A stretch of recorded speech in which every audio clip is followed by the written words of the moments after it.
Hey guys, कैसे हो आप सब। Welcome to my channel. I am Komalpreet Kaur.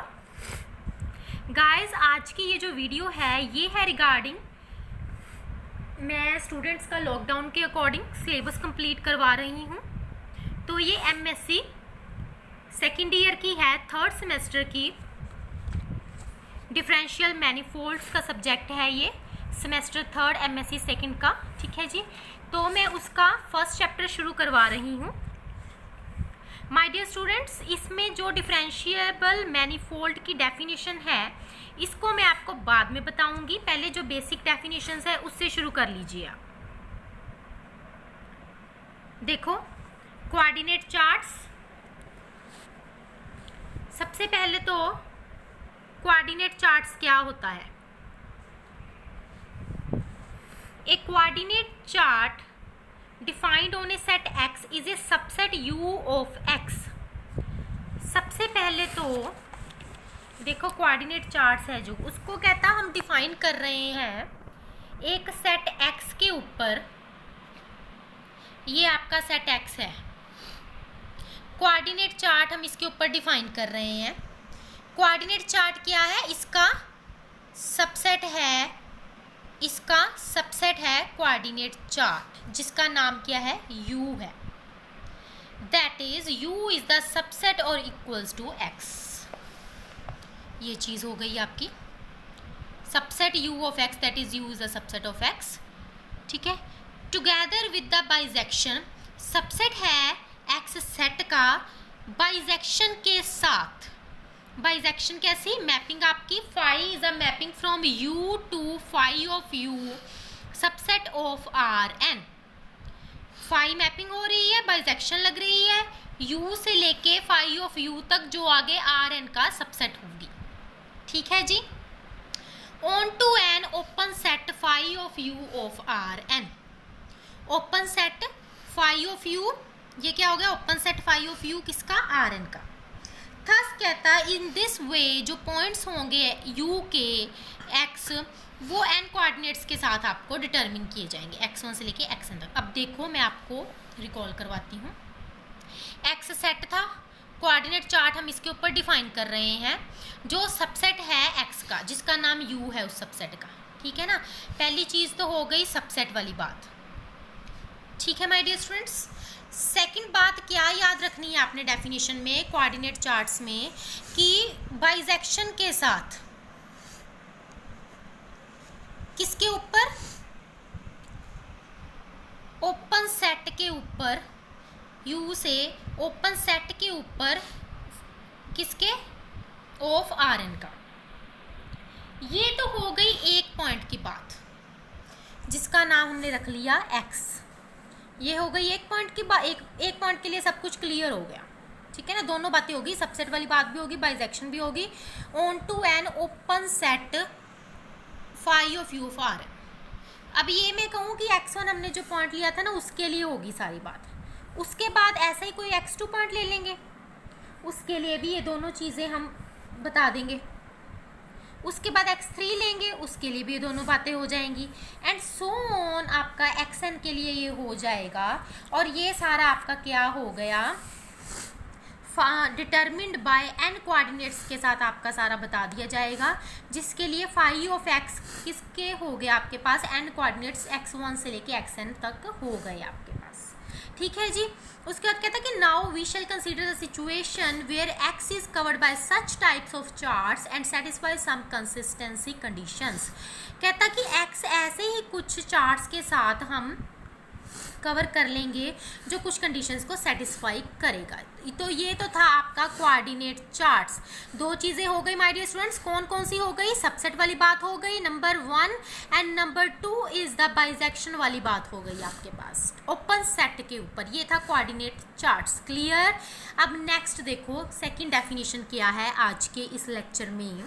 Second definition is that Atlas. Atlas क्या है, एटलस आपके दिमाग में आ रहा होगा कि कुछ मैप से रिलेट होता था, है ना, छोटी क्लासेस में आपके पास मैपिंग टाइप बात है। देखो माय डियर स्टूडेंट्स, मैं आपको पहले एक चीज़ बता दूँ, जो ये मैनीफोल्ड सब्जेक्ट होता है ना हमारे पास, जो ये मैनीफोल्ड वाली बात है, ये हमारे पास देखो 3 सब्जेक्ट से मिलकर बनता है। अगर इन तीनों को कंबाइन कर दिया जाए ना तो इनसे हमारे पास निकलता है topology, algebra and analysis. Clear? ठीक है जी। अब आ जाओ आप एटलस के ऊपर। अब एटलस की डेफिनेशन को समझना बहुत ही ज़्यादा इजी है। देखो जो इसका फर्स्ट सेक्शन होता है ना इस सब्जेक्ट का, वो सारा थ्योरेटिकल है, प्रैक्टिकली वे में आपको समझना होता है, ठीक है। और जो सेक्शन भी है वो सारा न्यूमेरिकली वे में है, ठीक है ना। ये थ्योरी वाला पार्ट है, सेक्शन भी सारा थ्योरेटिकल है। अब अगर मैं एटलस को समझाऊं, 2 तरीकों से आप समझ सकते हो। अगर आप ये थ्योरी वाला पार्ट समझ लो, ठीक है ना, 3 पॉइंट्स हैं, इनको समझ लो तो आपको आ जाएगा। या फिर आगे इसकी ये डेफिनेशन डायग्राम है, अगर आप डायग्राम को समझ लेते हो तो आप ये सब थ्योरी लिख सकते हो, ठीक है ना। तो मैं आपको जो बेटर ऑप्शन बताऊंगी वो होगा डायग्राम का। दोनों तरीकों से मैं आपको बताऊंगी आज, पर बेटर ऑप्शन क्या है? डायग्राम। हमेशा इसको याद रख लो।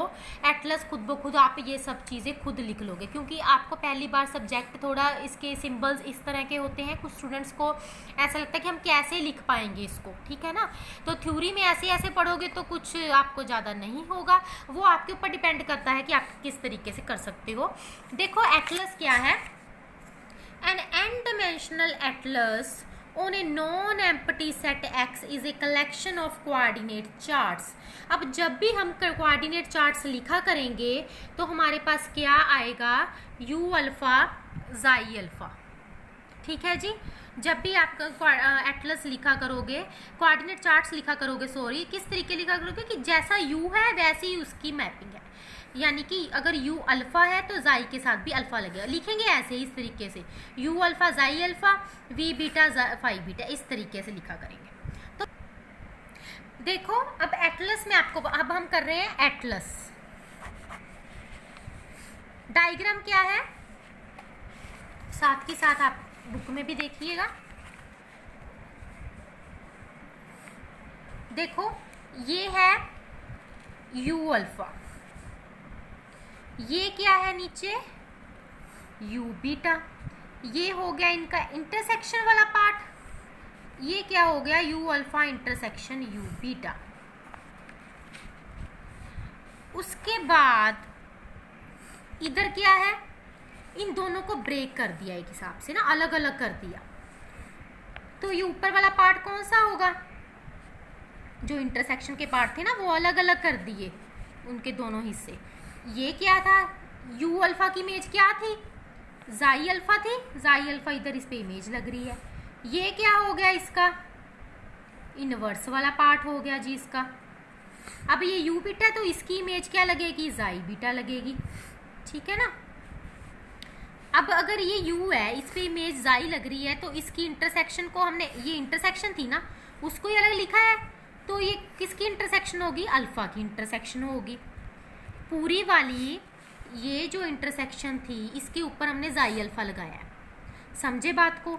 तो यहाँ पर आ गया ज़ाई अल्फ़ा की, ज़ाई अल्फ़ा की बात हो रही है।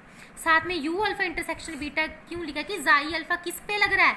u अल्फ़ा इंटरसेक्शन पे ही लग रहा है ना, तो ये बात हो गई। अब ये ज़ाई बीटा लग रहा है, तो ये किसकी होगी हमारे पास पार्ट? ये ज़ाई बीटा का पार्ट होगा, जो ये अलग कर दिए ना दोनों, ज़ाई अल्फ़ा और ज़ाई बीटा अलग अलग कर दिए। किसके ऊपर लग रहा है? इंटरसेक्शन के ऊपर ही लग रहा है। ये थी हमारी डायग्राम। बस बहुत ही ज़्यादा इजी थी डायग्राम, यही आपको याद रखनी है। बस डायग्राम याद कर ली ना, अब आप सारी की सारी थ्योरी खुद ब खुद लिख लोगे। कैसे? देखो पहले उसने डिफाइन कर दिया कि जो n डायमेंशनल एटलस होता है, कहता कि नॉन एम्प्टी सेट एक्स के ऊपर वो है कोऑर्डिनेट चार्ट्स की कलेक्शन है, कहता सारी की सारी। किसी नॉन एम्प्टी सेट एक्स के ऊपर n डायमेंशनल एटलस को डिफाइन कर रहे हैं, वो कलेक्शन किस चीज़ की है? u alpha xi alpha, coordinate charts की कलेक्शन है, समझे बात को। सच दैट कहता, अब साथ के साथ डायग्राम की तरफ भी देखो। Such that x is covered by the arbitrary collection u alpha where alpha belongs to intervals। कहता है x है जो सारा सेट है वो आर्बिट्रेरी कलेक्शन u अल्फ़ा के साथ कवर हो रहा है, समझे बात को। उसके बाद कहता है फॉर एवरी अल्फ़ा और beta belongs to i, alpha की बात हो गई। ऐसे कहता है कि बीटा भी ले लो। अल्फ़ा और बीटा दोनों आई को बिलोंग करते हैं। इसके ऊपर कहता है अगर जाई अल्फ़ा इमेज लगा दो इसकी इंटरसेक्शन के ऊपर, वो भी ओपन ही होगी आर एन में। अभी ओपन की बात कहाँ से आई? कोऑर्डिनेट चार्ट में से आई। समझे बात को? लिख के आए थे ना वहाँ पर, और यहाँ पर हम कोऑर्डिनेट चार्ट्स की बात कर रहे हैं, तो वो होगी ओपन आर एन में। समझे?